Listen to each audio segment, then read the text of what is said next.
extraordinary. Ladies and gentlemen, please welcome the greatest footballer on the planet, Cristiano Ronaldo.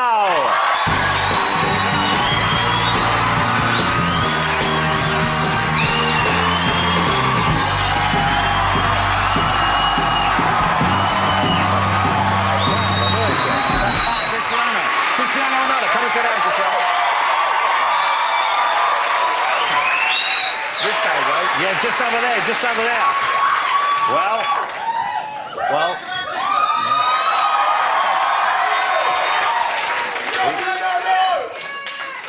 I think you have one or two fans in this evening.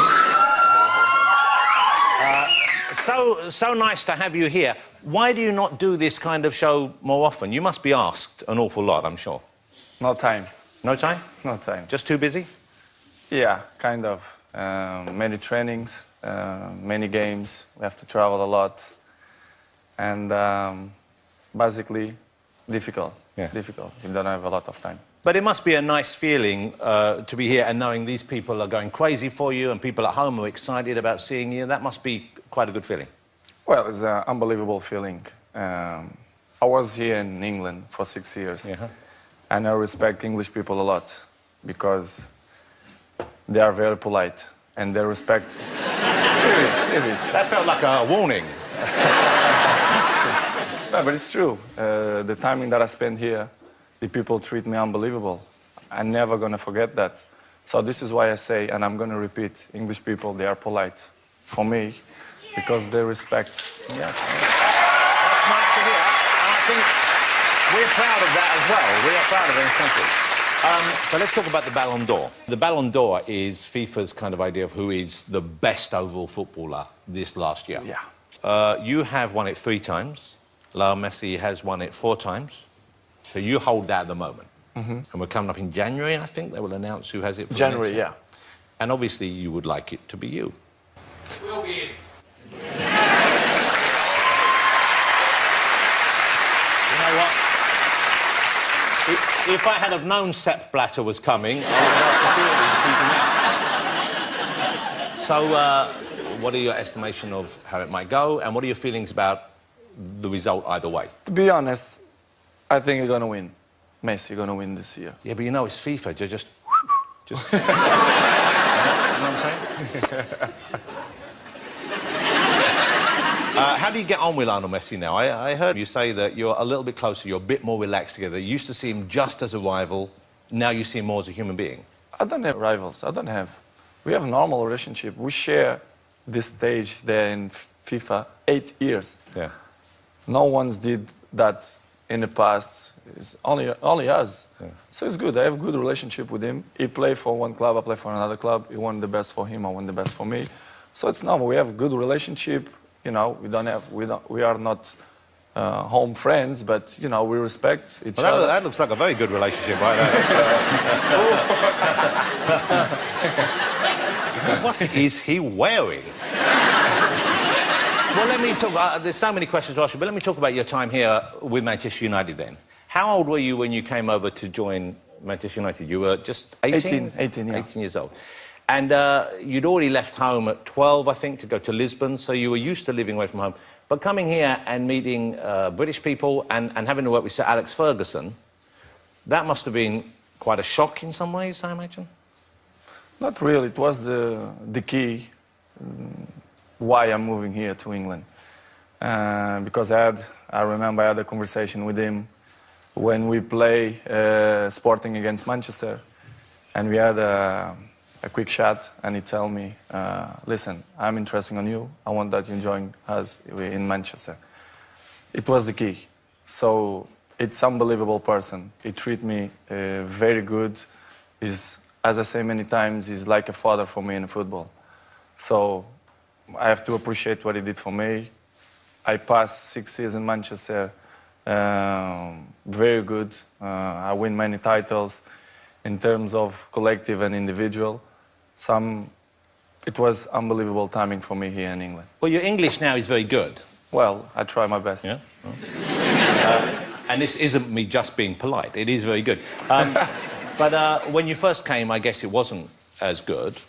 And certainly, I have spoken it all my life, but I find it hard to understand Alex Ferguson sometimes. So that must have been difficult for you at first. But I still don't understand him. Yeah, right. Because in the beginning, I had to translate, a Brazilian man. So you had to translate that Of for... course. What, for all British people or just for Alex Ferguson? Well, basically, only for him. Yeah. What things do you remember then? What things did he help you with? Which things did he teach you about to become a better footballer or a better person? Well, it teach me in both ways. And in terms of personal stuff, I just have to say thank you for what he did for me. Especially when I remember the thing that I have more in my memory is the time when my father was sick in hospital. And we had in a tough moment of the season because we had important games in the Champions League, in the league. And I say, coach, I need to go to see my daddy. And I was a key player. I was a very important player. Yeah. And he said, listen, your family is the most important that you have in your life. If you want to go 3 days, 4 days, 5 days, you can go. These moments is what I keep for me because it was the most important moments in my life. And he shared with me. This is why I respect him. And for me, is the best coach I ever had.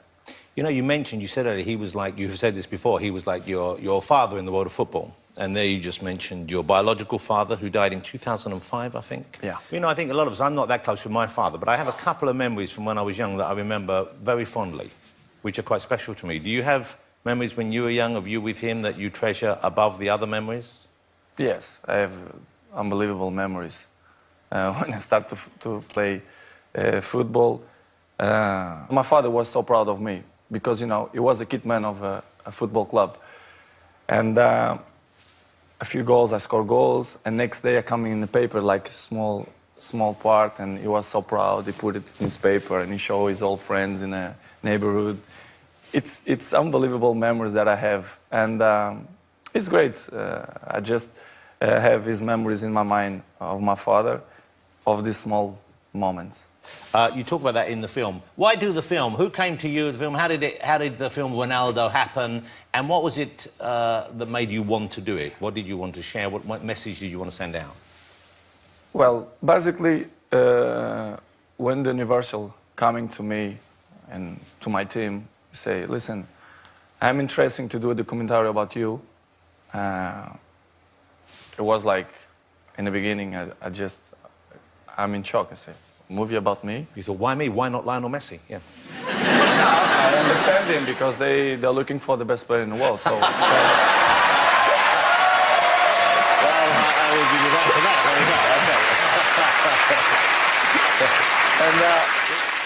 And I think at the end of the day, the last result, it's good. I'm not showing something fake. It's me. The people who really know me, my friends and my family, they're not going to surprise. But I did the movie for my fans. As you know, the guy who have more followers, it's me. Not by coincidence, it's because people like me. Yeah. Probably. Well, you can't say that often enough about yourself, of course. But it's true. Yeah. So I did. No, it is true. I know it's true. So I did for them, for my fans, especially because they're always with me in the great moments and in the bad moments too. So I did for them. But let's show a clip. This is the film Ronaldo. It's available. You can watch on DVD and you can stream it and do all that kind of stuff, all the modern stuff here. But this is it, Ronaldo. Você guarda-redes, pai, ok? Guarda-redes, estás a brincar. Okay. Well, there are some very intimate moments there. And you see Ronaldo with his son there. It's a very funny moment there where he says, is he serious that he wants to be a goalkeeper? Do you know? Yes. And this is... Going to be a huge problem for me. Okay, yeah. What are you going to do about that? But it changes mind every second, you know, kids. How old is he now? 5. Okay. Yeah, 5. And it changes mind all the time, but you're going to be whatever you want. Yeah. I don't make pressure because my fathers and my mom never make a pressure to me, so I'm not going to do this to my son. Well, also, I noticed this. Now, I don't know, have you seen Wayne Rooney's little boy, who seems like a lovely little boy? Mm-hmm.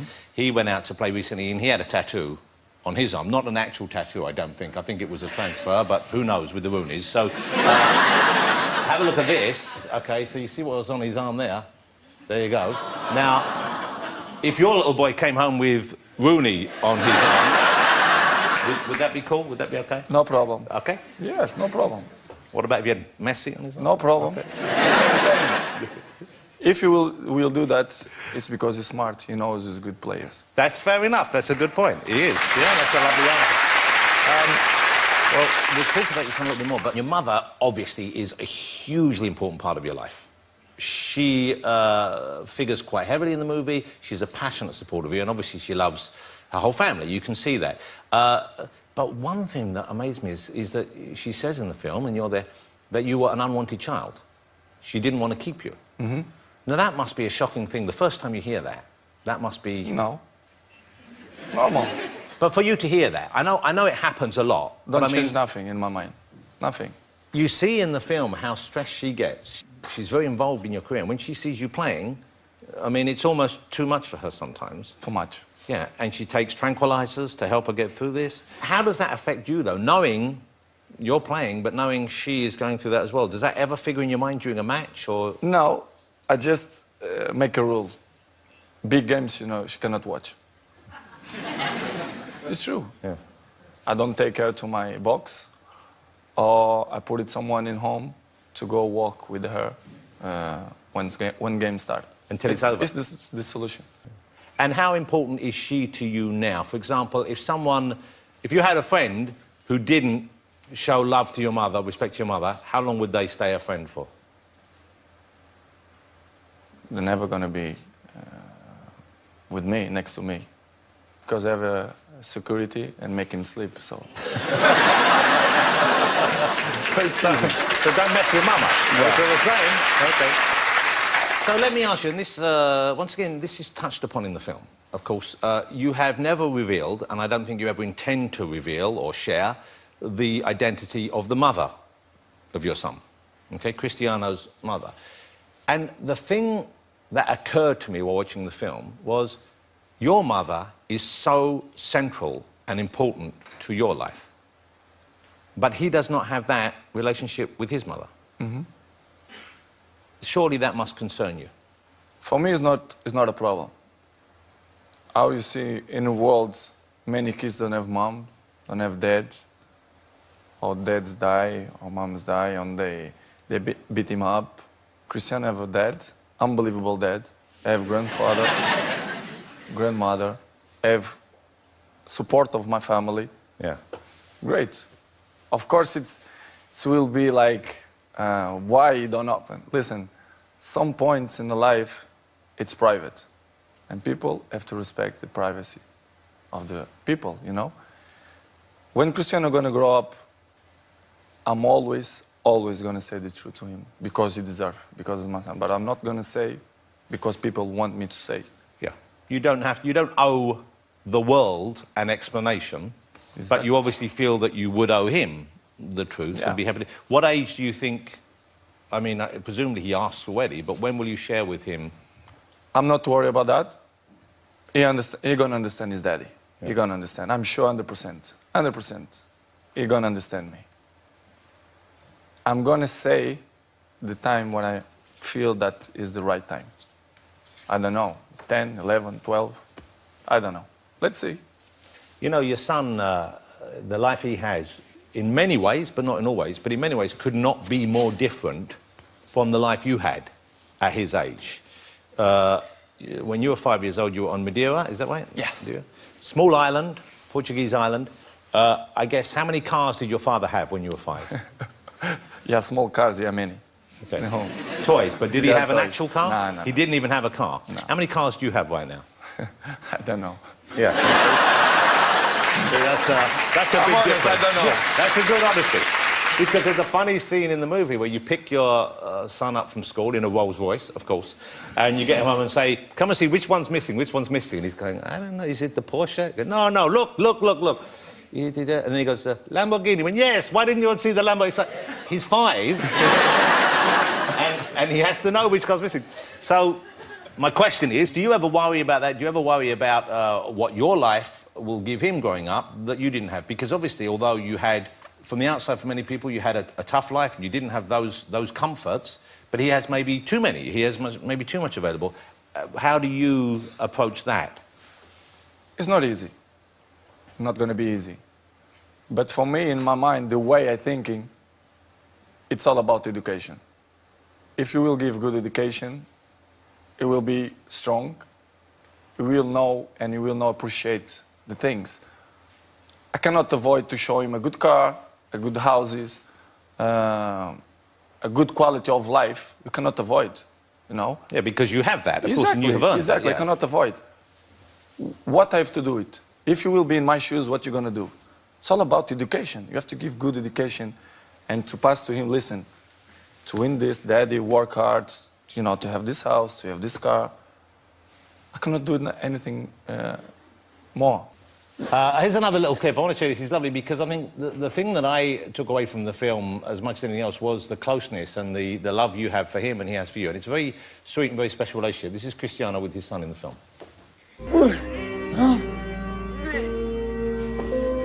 Já tá. Sai. Olha, fica o empate do jogo. Ganhaste tu e ganhei eu. Fazemos o resto à tarde, tá bem? Dá um abraço, minha querida Ana. Dá um abraço. That's really lovely. You know,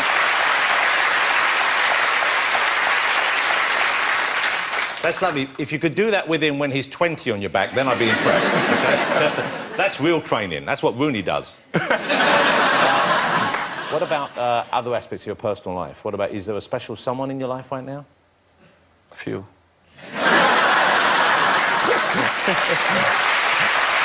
Honesty. Okay. And of the few specials... I have to figure it out. Yeah, which is that, and you'll figure it out. Okay, do they know they're competing? Some ones know, yeah. Okay. You must be exhausted. But do you have is it hard meeting people? Obviously, may I say this, you're a very beautiful man. Well. Normal. No, this is normal. This is slightly below normal in actual fact. But no, you're an attractive man. But I wonder, with the attention and with the focus on your life and with the interest from the press and so on, is it tough for you to make that first move, to trust someone the first time? Well, it's not easy, of course. Not to speak serious, it's not easy. I know 50% they approach just for interesting. It's normal, not just me, but all the people who are famous, they have this kind of problems. But in another way, I think I'm a confidence guy. I'm told I have all teeth, so I have a nice body. Yeah. So I think sometimes the other 50% it's because, you know. Because they like you. Yes, I think so. You're a good-looking piece of meat. Yeah. Okay, that's right. There, look at that. Not bad, eh?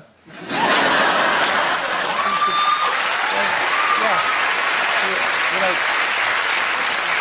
I don't want to be like Alex Ferguson, but my advice would be let someone else say that first. That's you doing the Hulk, isn't it? Is that your kind of Hulk celebration thing? It was in a Champions League final. I love the fact you're just enjoying that photograph. Okay, let me ask you about what's going on in the future for you, because any professional sportsman at your level of the game, obviously you have a limited career as a player. Mm-hmm. You're still going strong. What do you have in mind for the future? What are you thinking of for the future? Is coaching an option? No, I don't think so. No? No passions to be coach. Maybe I wanna carry on with my brands. With my shoes, with my underwear, with my shirts. You're into the fashion in a big way, aren't you?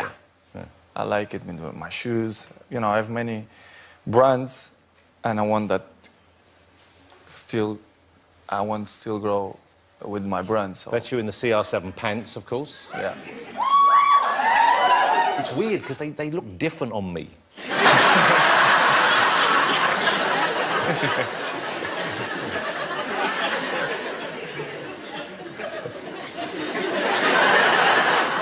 Could you maybe just do one of the slightly more elasticated waistbands? Who do you like watching from the world of football? What about English footballers? Who do you enjoy watching play in the British teams right now? Well, I'm a huge supporter of Manchester United. Yes. Would you ever come back to Manchester United? As I say many times, I'm very comfortable in Real Madrid now. I feel happy. Well, that's kind of where you always wanted to be, really, wasn't it? Yeah, of course. But as people know, I like Manchester United. I love that club. But future, nobody knows. But right now, I feel good and I feel happy in Real Madrid. When you start moving on from this level of your career, would you go and play in an LA team? Would you go and play in a team elsewhere? That kind of... In my mind, I want to finish in the top level. I want to finish with dignity. So good, you know, in a good club. Yeah. Doesn't mean that to go USA or Qatar or Dubai, it's not good, but I don't see myself... You wouldn't want that for you? No. Okay. Look, it's lovely having you here. Cristiano's going to stay around for the rest of the show, ladies and gentlemen. Will you join me in saying thank you to her? And I'm just so excited and thrilled that he came on the show. Mr. Cristiano Ronaldo!